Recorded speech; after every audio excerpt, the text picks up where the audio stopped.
I just found out about Billie Eilish. Literally like 2 weeks ago. I'm not going to do a backflip. I was real high and I told him, put this out here, I'm not going to do that. So I apologize to everybody. Oh my God, look how down everybody is. Sorry guys, the fat guy in the dress clothes isn't going to do a backflip. I know, we're all surprised, right? Woo! Fucking Spider-Man trailer, right? I'm going to make it clear, Garrett was like, you got to do something experimental. And I was like, well, first of all, I'm not from San Marcos. Don't ever say that in public again. And I was like, experimental, huh, Garrett? Well, how about I try to go back outdoors around you animals again, huh? 2 years. Last time I was on this stage was pre-pandemic. I was wearing the same blazer. I was reading a script written by a brilliant writer. We walked outside and lit a cigarette, and they said, don't you do that. We're all going to get sick. And that was the last time I left my apartment. It was 2 years ago. So it's great to be back. You guys look like a beautiful crowd. Hey, can you turn this microphone up for me? Just a tad. A skosh, as my Jewish grandmother I never had used to say. Well, there it is. The pandemic got bad, guys. So amazing to see all these beautiful faces and the skeptical eyes that go with the mask for people who feel uncomfortable to take the mask off. That's fine. Now we know who's a Joe Rogan listener. Still got it, guys. Garrett said that joke wouldn't work. I said, you know what? I don't even pay for Spotify. Oh man, it got dark. The pandemic got dark. I watched everything. I didn't read. That was a lot of work. I was too scared to fucking read. But I watched everything. And my partner Tara and I, we started a fucking podcast. Ended up getting like real comedian, like SNL people on. We're like, we started this to not kill each other. The fuck are we supposed to ask this guy? I don't want to name drop because they'll probably deny ever coming on. So, you know, you get to a place where you play every board game, you play every video game. You don't know what to do. And that hole in your soul over the course of that pandemic, sitting at home, just waiting for your partner to say something interesting. You waited forever, didn't you? Because you heard everything. This is the one lady's like, my boyfriend sucks. My boyfriend fucking sucks.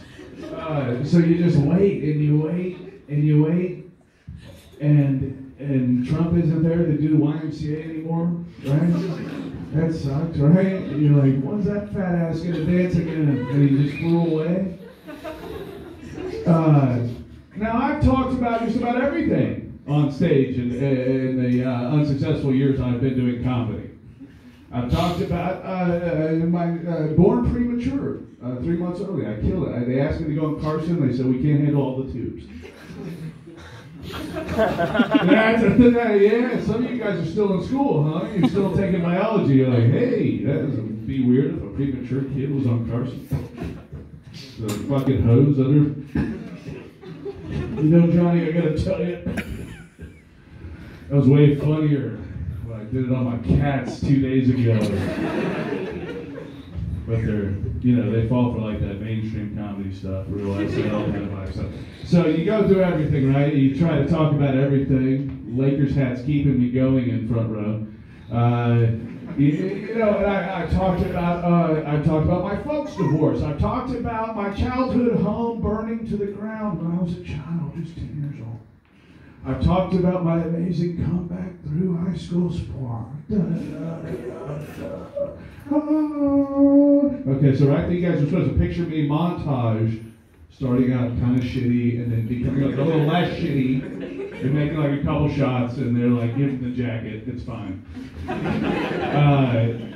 I talked about, I talked about the time I married a prostitute. That's a true story. I've talked about the heart attack I had after I found out said prostitute got married and had kids. Within 6 months, guys. That's not MTV Movie Awards, people. That's how long you. I don't know. This guy looks upset because I feel like he's missing out on a lot of MTV Movie Awards. Have you ever seen Will Smith and Jim Carrey kiss? You probably weren't even born yet. Independence Day. Everyone highly recommends it. Oh, you can't do. I haven't done stand-up since pre-COVID. I didn't even realize you can't even do the nose touching the mic. Now this mic has to be thrown away tonight. No one can ever touch this microphone again. It's so tremendous. So, I've watched everything. I've played everything. I've argued with the partner about everything. We've started a show together, everything. That's what I say. Just Google it. I promise you. He's my own O.P. Taylor tonight. Consider me your Barney Fife through this story. It's a joke for the moms here tonight. And the grandmas you'll call when you get home worried I'm following. I'm just kidding. I'm bugging around. I got real stoned before I got here. I'm not used to being out. So I got to decide. I talked about everything on stage, and there's one topic I'm ashamed to admit. It's a topic I was like, I'll never go that low.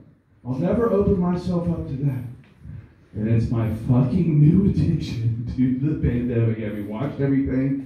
Played every video game again, fought with the partner about everything, including booking. I don't know, he's only on CBS now. I'm obsessed with Real Housewives, guys. I used to be like, trying to be Bill Hicks talking about politics, right? And I'm like, we're going to change the world. And then I discovered Real Housewives. Look, I got him again. Garrett, I found him. So I'm obsessed with it because I realized what the hole was that it filled. And it was the hole that was left by 1980s and 1990s professional wrestling. It's the same fucking hole in my soul. So I'm down and out. I'm trying to find a reason to live. I've got hair down to my shoulder. I've got beard down to my fucking titties. This kid's still Googling Andy Griffith over here. Hilarious show if you're 48, maybe. You might be a little young. So I go, who are these people? Who is this?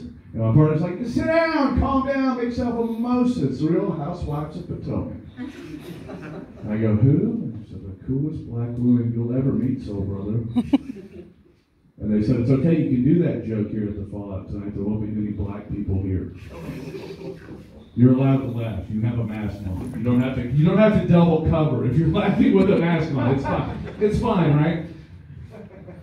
Now, I had no idea that every archetype that I loved was represented in the Real Housewives of Potomac in these young professional and sometimes very old professional black women. Professional in quotes, the way I'm a professional, okay?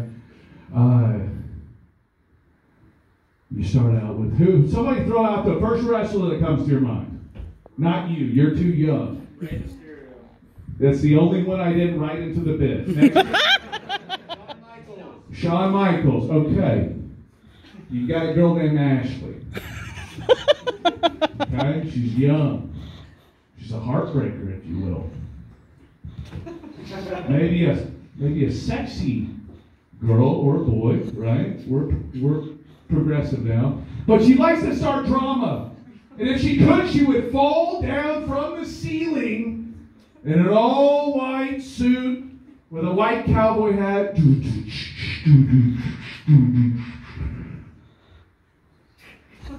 She doesn't care what's going on. She'll start drama with anybody.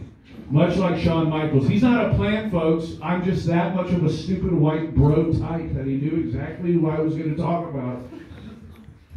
The Heartbreak Kid. Well, just like we were all disappointed when Shawn Michaels got with Triple H to the men in this room, we were all disappointed when Ashley from Potomac decided to stay married to this old British asshole. It's pretty much DX, guys. Hello. Then you go, hey, I'm an older school wrestling fan. Said no one in this audience. And we go, you know what? Well, there's a Hulk Hogan somewhere, people, because you're in quarantine and you're fucking depressed. You'll look for anything. Well, I got news for you. There's a lady named Giselle.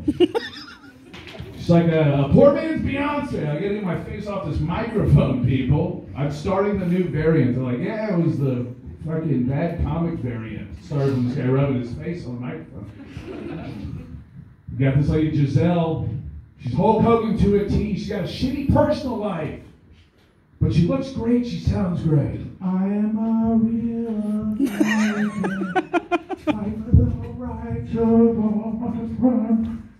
But then you get to, it's not any fun pills, don't worry. It's like Advil I have, I'm old. Everybody looked at me all like, does she think who's talking after? But her personal life is shit. Giselle's personal life is shit. She's married to a I can't wait to see what's going on up here. She's married to a TV evangelist, a black one. These are all black women. It's not, they're fun. There are no black people here. We already went over that. I can say that. My best friend's going to beat me up. He's going to beat me up. He's a black guy. He should have played quarterback for SMU. He's going to literally, he's going to beat me up, and his tiny children are going to watch and laugh. Lakers guy already won't even acknowledge me. I was the only one to compliment that loser hat, and he won't even acknowledge me now. And so she's kind of your Hulk Hogan. You're just waiting for her to get off roids, right? To see if, oh, that's nice.